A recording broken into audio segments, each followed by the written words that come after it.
Shalom from Jerusalem. This is TV7's Israel at War update. And as we're set to deliberate the latest developments here in the region, with chief focus on the Syrian front and the Lebanese front, some developments also related to Gaza, the Houthis in the Red Sea, of course, remaining belligerent at Iran's behest, and we will not conclude today's session without deliberating the Islamic Republic of Iran itself. But before all of that, it's always important to remember that 432 days ago, the Islamist Hamas and its terror affiliates in the Gaza Strip have launched an onslaught on southern Israel, declaring war by perpetrating a massacre, murdering some 1,200, mostly civilians, wounding over 4,800 others, and kidnapping some 250 people, mostly individuals that are classified as civilians, including elderly, men, women, children, and infants. 100 of them remain in Hamas captivity to date.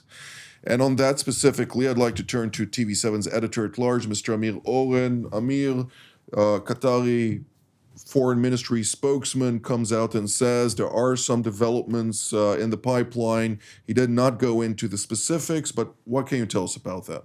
So it's good of you to recall the circumstances in which the war began, and neither do the Israeli military and security agencies forget it, because they methodically are looking for the perpetrators, even as the IDF keeps fighting whoever threatens the forces in Gaza, looking for Hamas and the Islamic Jihad operatives. They are concentrating on people who are known to have participated and even led the October 7th massacre, and over the last couple of days have eliminated the two major criminals who were in charge of a company-size force doing that. So one by one, they are being hunted down and eliminated as fast as the intelligence comes in and is being verified. Now, as for the hostage deal, obviously there is a flurry of diplomatic activity. We have seen Secretary of State Blinken calling up his Egyptian, Jordanian, and Emirati counterparts. Earlier, he called on his Turkish and Saudi counterparts. We have yet to hear about any engagement with the Israeli government. Perhaps this is done in other channels. And we are told that National Security Advisor Jake Sullivan is headed to the region for talks in Israel, Egypt, and Qatar. So obviously something is brewing. Whether we are going to see a final product or more negotiations will be known over the next couple of days. Indeed. Well, if there are any developments, of course, we will update our viewers at home with what we can find out. But until then, I'd like to turn to Washington, D.C., where we're joined by retired Brigadier General Mark Kimmett, formerly an Assistant Secretary of State for Political and Military Affairs. It's great to see you, Mark. I'd like to ask you particularly about the Ayatollah Ali Khamenei coming out in an address earlier this morning, 10 o'clock Iran time, a.m. that is, during the course of which he declared wholeheartedly that they have evidence that the entire fall of the Assad regime is apparently an American and Israeli plot. He also mentioned a third country that was involved and remains involved, but he did not name Turkey by name for fear, of course, of straining relations further between Tehran and Ankara. Well, he's exactly right. I mean, we have, in fact, been urging the departure of Assad for almost 10 plus years. Now, whether there are fingerprints on the actual operation, I don't believe the 82nd Airborne was fighting side by side with HTS, but the fact remains it's been American policy. We've taken actions to do everything possible short of war to try to boot him out. So I don't necessarily believe that he is completely wrong. But of course, we all also know that every time something doesn't go Iran's way, they blame, Israel and America. So I don't see why anything he said should surprise us in the least. Indeed. Well, the main culprit for that, I'd like to invite the former intelligence division chief of Mossad, as well as a senior officer at the IDF Intelligence Directorate, namely Brigadier General in Reserve Amnon Sofrin. It's great to see you, General. Again, the main culprit, Mossad, as ever. Apparently, your organization is responsible for everything in the Middle East that goes against the will of the adversaries of Israel. I, on the one hand, hope it's true. Unfortunately, it seems a little bit far-fetched. I believe so. I don't believe that Israel was involved in any attempt to try to take down or to tear down the regime of President Bashar al-Assad. There are no evidence, there are always be suspicious about us because they are believed to be with magical capabilities, and of course we can do anything. And it was proven during this war, and therefore, everybody can claim that Israel is involved, and the Mossad was beyond this attempt to throw Bashar al-Assad out of his country, but it's only the remaining of a smoke from last year, I think. Indeed. Well, we let the politicians take credit for whatever is happening right now. But nonetheless, Mr. Oren, I'd like to ask you, particularly since a power vacuum did emerge in Syria in light of the defeat of Hezbollah, in which, of course, the beeper attacks and others were, of course, beyond the imagination of most people who are not familiar with various tactics of intelligence agencies. But nonetheless, we're looking at a real new strategic dynamic. We've spoken about it also last night. We will speak about it more so tonight in our Jerusalem studio panel. But what can you tell us in broad terms? What should we focus on as we're speaking right now? So, as for your earlier question to both Mark and Amnon, it is not surprising that Khamenei would come out with such an announcement, such an accusation, because for domestic political reasons, he would always want to revive the legend of Mossadegh from some 70 years ago, and the evil Americans, and particularly the British. The British are no longer there, but they toppled Mossadegh against the people's will and propped up the Shah.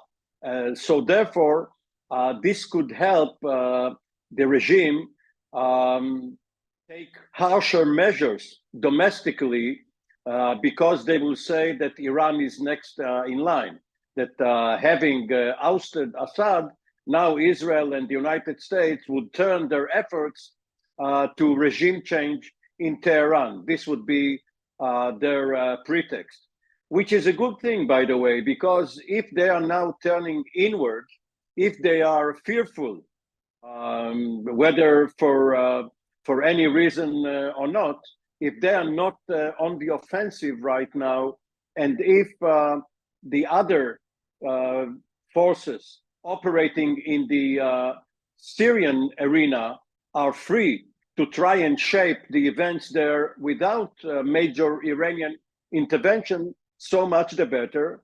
And of course, we have to see whether the interim government, which is supposed to operate until March 1st, is going to be more inclusive, whether it has any designs on the neighboring countries, Israel, Jordan, Lebanon, and obviously the way Israel managed to exploit the situation over the weekend, deciding on Friday or Saturday morning to conduct this fantastic operation by both the Air Force and the Navy, taking out basically the entire Syrian Air Force and Navy and their missile stocks and research centers, that shows that there is still room for initiative. Indeed. Well, General Kimmel, I'd like to ask you, since right now the one calling the shots in Damascus, consolidating the majority of the institutions in Damascus, not all of them, is no other than Abu Muhammad al-Julani, a man who started his career in Al-Qaeda Iraq, where he subsequently sat in prison together with Abu Bakr al-Baghdadi. Following his prison term, he pledged allegiance to Abu Bakr al-Baghdadi and joined Daesh, or the Islamic State, had a different disagreement with him, moved back to Al-Qaeda, became the number 2 and the number 1 field commander, basically, under Ayman al-Zawahiri in Al-Qaeda. And then when he was killed, he started a new organization, of course, talking about al-Zawahiri. Al-Julani then opted to leave Jabhat al-Nusra, which was in the Golan Heights, not far from Israel, and moved to Idlib, where he started Hayat Akhir al-Sham, and since then has been ruling there. Now, this specific man and the people under him, their ideology is identical to that of the Islamic State or Al-Qaeda. Why would the West accept him? Well, I think the West is trying to put hope among head of reason. I mean, he has trimmed his beard, he has cut his hair, he is allowing Christmas ornaments in Idlib, so that must make him one step away from being a Jeffersonian Democrat. But I think people that have been following this for some time recognize that groups like this and leaders like this, after a while, just like the Taliban, sort of revert back to form. So it's just a matter of time. In the case of the Americans, they're reaching out to him, I think, primarily because this is another legacy moment for the Biden administration as they walk out the door. But I have very little doubt that within a few months, he'll grow his beard back, he'll grow his hair back, and he'll take down the Christmas ornaments in Idlib. Indeed, which is very alarming.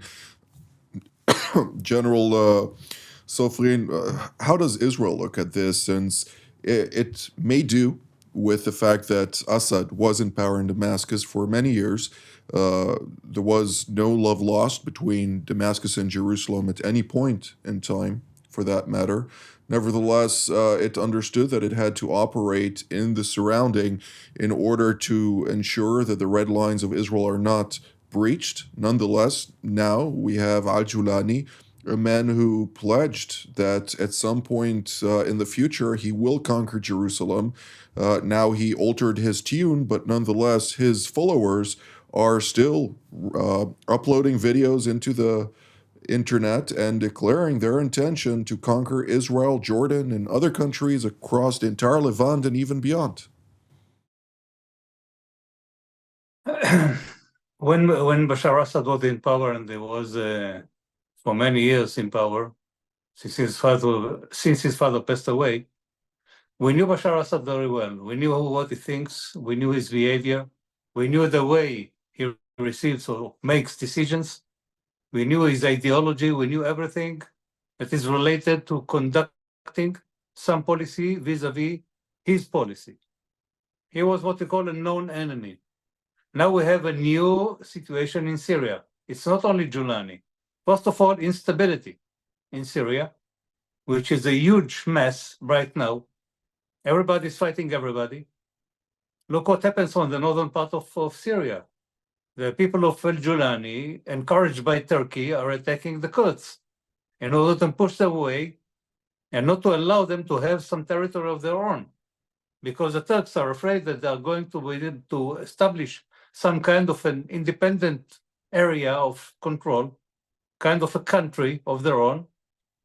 And this will reflect, of course, a threat to the Kurds that are living inside Turkey, on the southern part of Turkey, which is neighboring the Syrian border.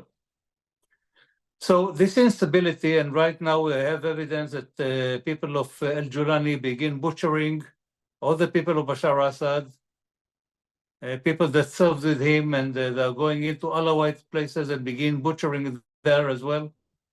It's not what we call a very clean revolution. It's not. It's far from being there. Now, Al-Julani is right now let's say the most, or the sole representative that somebody can talk to. Even though we have a prime minister that was nominated for 3 months until March 1st. Let's see what comes next. What is the shape of this country is going to be? Is it going to be one unified country? Is it going to be turn out to be into cantons, kind of that kind? Some kind of control of the Kurds in the north, the Sunnis in most of the country, and the Druze on southern part of Syria. That means that we have to wait and see who is going to be the leader of this country, what shape of this country, of country are we going to face, what kind of instability are we going to face, and ever since then, until we see what happens next, we have to preserve our capabilities and to be deployed wherever we are right now, inside the Syrian territory, what we call neighboring the Syrian border on one hand, and to be prepared for the worst case scenario, because we don't know where it's going to. Indeed. Mr. Owen? Well, what Dr. Sofrin just said reminds one of the early period of the Iranian Revolution. You surely remember such names as Bazargan and Bani Sadr, all of those whom the West naively believed will be their interlocutors until they were swept aside some 6 or 7 months after Khomeini came back to Iran and the so-called students stormed the American embassy. Now, as for what Mark said regarding the Christmas ornaments in Idlib, Israel is waiting to see whether Hanukkah candles, menorahs, will be put up in Damascus. This will mean that they really want peace. Well, Prime Minister Benjamin Netanyahu did reach out and say, we are keen on peace. We'll have to wait and see whether or not the other side is also keen on such a reality. Time will tell, because I don't think that there is a cohesive one voice in Syria, and it never was that way. I mean, for the first 20 years of its existence, 9 separate coups pretty much swept that country one after the other, with those fleeing, by the way, some of them, the Syrians pursued them until South America to make sure that those people will not survive the day, and have made sure that they know also who did it. So there are messages also circulating about Assad thinking twice about whether or not to go to Tehran or Moscow. He decided to go to Moscow. I wouldn't be so sure that he's safe being there, but nonetheless, General Kimmett, I'd like to ask you, since when we're talking about the various statements made by the different leaders in the region, we hear now also Turkish President Recep Tayyip Erdogan coming out and saying that from Ankara's perspective, Syria is as important as Iraq. What does he mean by that? Look, I think the major concern of Erdogan is not, at this point, imperial pretensions, but it really is national security. He, like the rest of the West, is as concerned about what's happening outside of Syria as he is about inside of Syria. The fact remains is that since the revolution started, since the civil war started just after 2010, the focus has been entirely inside of Syria. It has not bled over from Syria into any of the surrounding countries. The view, and I was being a bit harsh and glib with this administration, the U.S. administration, because they really have an inside-outside strategy. The inside strategy is to see if they can make some inroads with the new governing structures of post-Assad Syria. But also there's a very, very strong desire to make sure that the outside countries, primarily Jordan, Iraq, Lebanon, there are no spillover effects. Obviously, Julani, once he establishes control, will not focus entirely in Syria, despite his saying that. And in the case of the Kurds in northeastern Syria, of course, he, like all the other groups, he is concerned that, like HTS, the YPG is going to take advantage of this vacuum and not only try to expand their territory in Syria, but perhaps become a little more ambitious and try to expand into Turkey. I'm not necessarily a Turkish sympathizer, but he has always, since the beginning of probably 5 years ago, attempted to establish this 30-kilometer buffer zone between Turkey and Syria, which seems to be a reasonable desire of his. But the fact remains is we have General Mazloum Kobani running things in the YPG. He's a known associate of Öcalan. He too is not somebody who is trying to bring peace and democracy into Turkey, and he may see this as an opportunity, and the other PKK affiliates in Iraq may see this as an opportunity to make some inroads into Turkey. So I don't necessarily see the Turkish concerns being imperial at root, but more national defense at root. Indeed. Well, at least according to the Astana arrangement, it was conducted by Russia, Iran, and Turkey. There was an agreement to have a buffer zone of 35 kilometers, a demilitarized zone along the stretch of the border. While it was agreed upon since the get-go, neither Russia nor Iran felt obliged to help Turkey achieve that goal, and it lingered. But nonetheless, now with Russia But I would intervene, and I would say very simply because neither the YPG nor the U.S. agreed with that, and the U.S. decided right. we had interests in northeastern Syria. We weren't invited to Astana. We didn't feel bound by Astana, and so we weren't going to let Turkey inflict Astana on us. Well, but that raises the question as to where is that dynamic between Washington and Ankara is going to evolve into following January 20th. The current lame duck administration is not going to make any overtures or changes to the current reality, but nonetheless, Turkey is positioning itself in order to make a difference and a better position to negotiate with the Trump administration, whose own designate Secretary of Health, no other, came out and said we need to withdraw our forces from Syria, and that it should be done very soon, something that was heard loud and clear in Ankara and stimulated them very strongly on this. With regard to the YPG, I think it's important to put context for people. Very similar to Hamas in the Gaza Strip and other organizations throughout the Middle East, the YPG is a grassroots organization from different clans and families throughout the Kurdish territories in Syria. And therefore, many of those various families would have allegiances both to the YPG and the PKK as part of their own thoughts. But there are different schools of thought on this. I know that not everybody agrees with this perception, but nonetheless, this is how I understand it. I'd like to ask you, General Soflin, we don't have very much time left, and I would like to point out that the Iranians are not a sitting duck when we're talking about their intention to just roll over and succumb. Are we to expect them to utilize their influence over the PKK, considering the fact that the PKK in Iraq was asked to relocate their headquarters into Iran and have been coordinating many activities with Hashd-e-Shabi for a while against Turkey? Is this a method that the Turks are concerned about?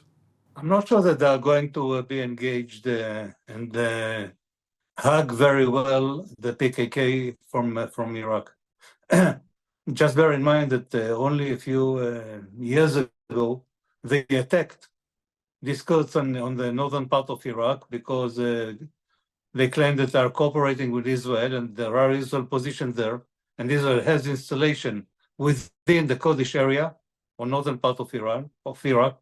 So I don't believe that now they are being blooming in love for the Kurds in Iraq. Now, I think the calculus is different. They have Kurds of their own living inside Iran, and they don't want influence to come out from the Kurds in Syria to the Kurds in Iraq and to the Kurds inside Iran. Just like Erdogan doesn't want to be influenced by the people from Syria into their part of the Kurdish, the Turkish Kurds. That means that they will try to maybe to have some negotiations with them to ease up the pressure and to see that they don't have any intentions to raise up something within Iran, to keep it calm on that area, but no more than that.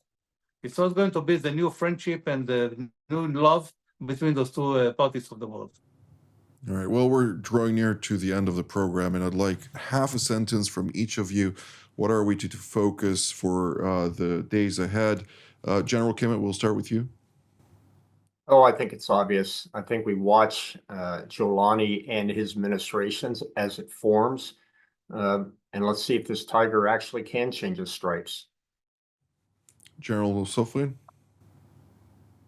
I think we have to focus on the Iranian role and what they're planning for the next phase after they saw that Syria fell down and Hezbollah is hardly damaged, and of course Hamas doesn't really pose a threat into Israel, and now they have to reshape their policy.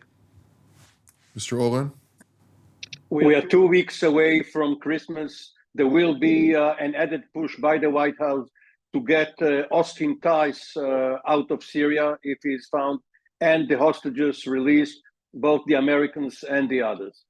Well, God willing, it's long overdue, both for Austin Tice, a reporter in Syria, as well as the 100 remaining hostages in Hamas captivity.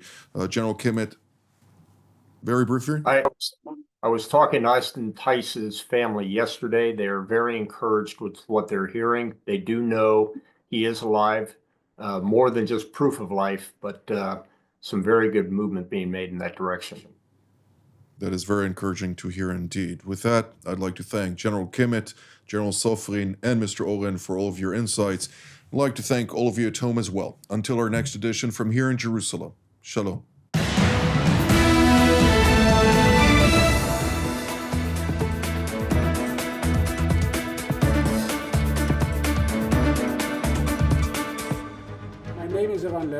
I used to be Deputy National Security Advisor to the Government of Israel, currently Vice President of the Jerusalem Institute for Strategy and Security, a think tank, and the editor of the Jerusalem Strategic Tribune.